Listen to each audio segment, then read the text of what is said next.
Ročné zúčtovanie zdravotného poistenia živnostníkov. V predchádzajúcom videu sme si povedali o tom, že do zdravotnej poisťovne musí platiť živnostník mesačne odvody a že tieto odvody sú považované za preddavky, pretože po skončení roka robí zdravotná poisťovňa tzv. Ročné zúčtovanie zdravotného poistenia. Toto video je určené tým, ktorí chcú viac vedieť o tom, ako funguje zúčtovanie zdravotných odvodov. V tomto videu si povieme, čo je to ročné zúčtovanie zdravotných odvodov, ako súvisí zdravotné poistenie s daňovým priznaním a ako sa vypočíta poistné do zdravotnej poisťovne za celý rok, čo znamená, že máte nedoplatok alebo preplatok na poistnom a dokedy je splatný, ako a kedy sa dozviete výsledok ročného zúčtovania zdravotného poistenia, že z ročného zúčtovania sa dozviete aj sumu predávkov na nasledujúce obdobie a čo robiť, ak ste daňové priznanie nevyplnili správne. Čo je to teda ročné zúčtovanie zdravotného poistenia? Ročné zúčtovanie zdravotného poistenia je vlastne porovnanie výšky poistného do zdravotnej poisťovne, ktoré má živnostník povinnosť zaplatiť a ktoré sa vypočíta z výšky vášho príjmu za kalendárny rok s platbami zdravotných odvodov respektíve preddavkov, ktoré ste skutočne počas daného roka vopred uhradili. To, koľko ste počas roka poisťovni zaplatili ako preddavky, poisťovňa samozrejme vie. Ale ako sa poisťovňa dozvie, aké ste mali príjmy? Je to na základe vami podaného daňového priznania a údajov, ktoré ste v ňom uviedli. Všetky vaše príjmy, ktoré podliehajú zdaneniu, ste povinní uviesť v daňovom priznaní. A nie sú to len príjmy zo živnosti, respektíve z podnikania či inej samostatne zárobkovej činnosti, ale aj iné príjmy, ako príjmy zo zamestnania, kapitálové príjmy, príležitostné príjmy napríklad z prenajmu nehnuteľností alebo z poľnohospodárskej výroby, príjmy z predaja nehnuteľností, cenných papierov či príjmy z dividend. Údaje z daňového priznania má poisťovňa k dispozícii, preto z nich vie vypočítať sumu poistného za daný kalendárny rok. Ako? Najskôr vypočíta vymeriavací základ. Vymeriavací základ sa vypočíta zo základu dane, teda zo všetkých vašich príjmov, od ktorých sa odpočítajú výdavky. K nemu sa pripočítajú odvody, respektíve poistné, ktoré ste v danom roku zaplatili do zdravotnej poisťovne aj sociálnej poisťovne. Celú túto sumu vydelíte zákonom daným koeficientom 1,486. Výsledná suma je vymeriavací základ, z ktorého sa vypočíta poistné tak, že ho vynásobíte 14%. Osoba so zdravotným postihnutím platí polovicu, to je 7%. Povedzme si príklad. Živnostník mal v roku 2022 príjmy z podnikania vo výške 30 000 eur. Pre zjednodušenie príkladu žiadne iné príjmy nemal a uplatňuje si paušálne výdavky vo výške 60% z príjmu, to je 18 000 eur. Jeho základ dane v daňovom priznaní je teda 12 000 eur. Mimochodom, túto sumu nájdete na riadku 72 daňového priznania fyzických osôb typ B. V roku 2022 zaplatil poistné na zdravotné poistenie, respektíve mesačné predávky, 12 krát 79,31 eur, rovná sa 951,72 eur. Do sociálnej poisťovne neplatil nič. Vymeriavací základ vypočítame ako základ dane 12 000 plus zaplatené poistné 951,72 a to celé deleno 1,486 rovná sa 8715,83. Tento vymeriavací základ vynásobíme 14% a dostaneme sumu poistného 1220,22 eur, ktorú má živnostník povinnosť za daný kalendárny rok zaplatiť. Pre úplnosť ešte spomeniem, že ak by ste mali taký nízky vymeriavací základ, že by vám vyšlo poistné nižšie než je zákonom stanovené minimálne poistné pre daný rok, potom výška poistného bude v tejto minimálnej výške. Menšie poistné než je minimálne platí len živnostník, ktorý je zároveň napríklad zamestnancom alebo študentom či dôchodcom, to znamená taký živnostník, za ktorého platí poistné aj zamestnávateľ alebo štát. Následne v ročnom zúčtovaní zdravotného poistenia poisťovňa toto vypočítané poistné porovná so zaplatenými preddavkami. Z ročného zúčtovania zdravotného poistenia Môže výsť nedoplatok, ale aj preplatok, alebo to môže byť aj nula. Nedoplatok vznikne, ak sú uhradené mesačné predávky na zdravotné poistenie nižšie než zdravotné poistenie, ktoré poisťovňa vyráta, že máte zaplatiť z príjmov, ktoré ste dosiahli za daný rok. Preplatok máte vtedy, ak ste na predávkoch zaplatili viac, než je výška zdravotného poistenia, ktoré z príjmov musíte zaplatiť. A nulu, čiže ani preplatok, ani nedoplatok, máte vtedy, ak ste v danom roku zaplatili presne toľko preddavkov, koľko vám vyšlo zdravotné poistenie vypočítané z vašich príjmov. Stáva sa to pomerne často, a to napríklad, ak podnikáte celý rok riadne platíte minimálne mesačné poistné, respektíve preddavky, a z príjmov v daňovom priznaní vám vyjde len minimálne poistné. Potom nemusíte nič doplácať a nemáte ani preplatok, čiže výsledkom ročného zúčtovania zdravotného poistenia je nula. Povedzme si príklad. Živnostník v roku 2022 zaplatil poistné na zdravotné poistenie, respektíve mesačné preddavky 12x79,31 eur, rovná sa 951,72 eur a do sociálnej poisťovne neplatil. Na základe daňového priznania za rok 2022 podaného 31. marca 2023 poisťovňa zistila, že jeho základ dane, to jest príjmy minus výdavky, je 12 000 eur. Zo základu dane vypočíta vymeriavací základ pre poistné 12 000 plus 951,72 a to celé deleno 1,486 rovná sa 8715,83 a poistné 14% z vymeriavacieho základu, to jest 1220,22 eur. V ročnom zúčtovaní zdravotného poistenia poisťovňa porovná sumu poistného 1220,22 eur so sumou zaplatených preddavkov 951,72 eur. Ako môžete vidieť, odvody živnostníka, ktorému vypočítala zdravotná poisťovňa v ročnom zúčtovaní podľa skutočných príjmov uvedených v daňovom priznaní, sú vyššie než poistné, respektíve preddavky, ktoré zaplatil. Má teda nedoplatok vo výške 268,50 eur. Kedy robí zdravotná poisťovňa ročné zúčtovanie zdravotného poistenia?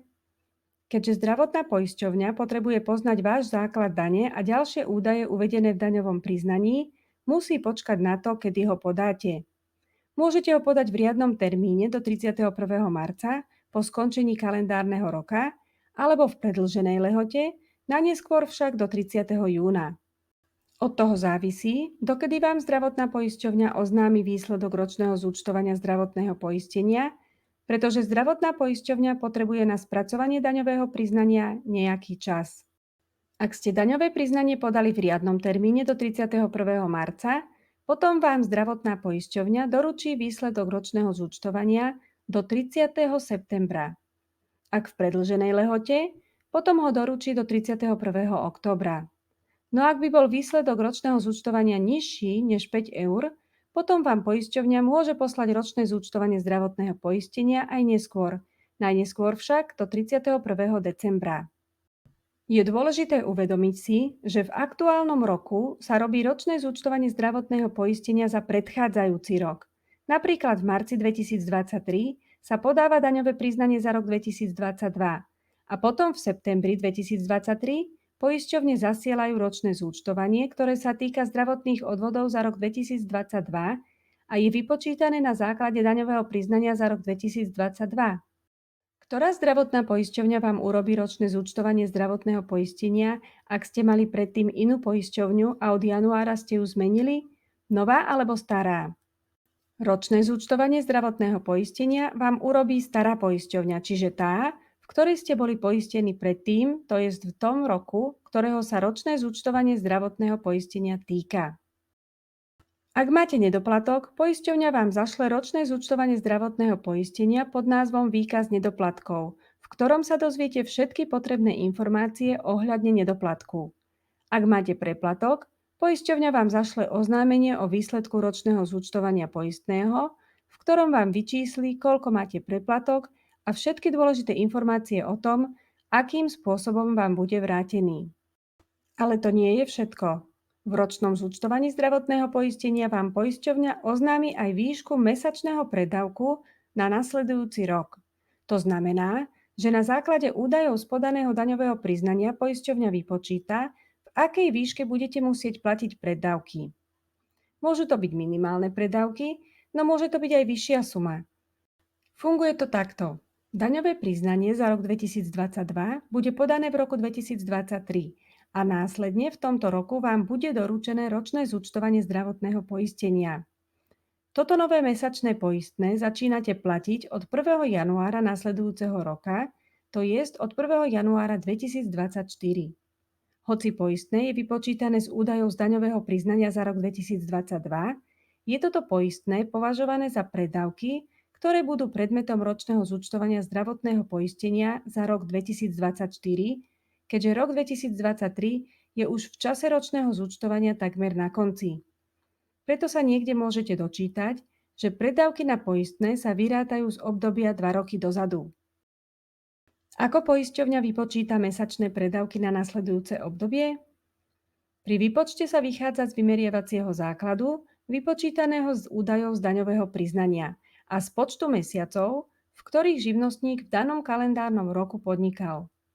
Vyjde nám mesačný vymeriavací základ a ten už len vynásobíme 14%, respektíve zdravotne postihnutá osoba by platila 7%. Povedzme si príklad.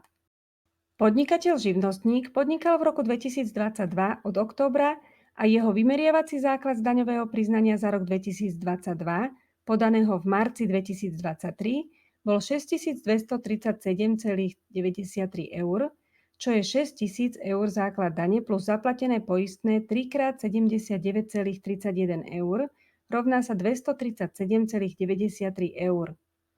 Keďže v roku 2022 podnikal 3 mesiace, jeho mesačný vymeriavací základ vypočítame ako 6237,93 eur deleno 3, to je 2079,31 eur. Podnikateľ, ktorý nie je osobou zdravotne postihnutou, bude platiť od 1. januára 2024 mesačné preddavky 14% z tejto sumy, čiže 291,10 eur mesačne.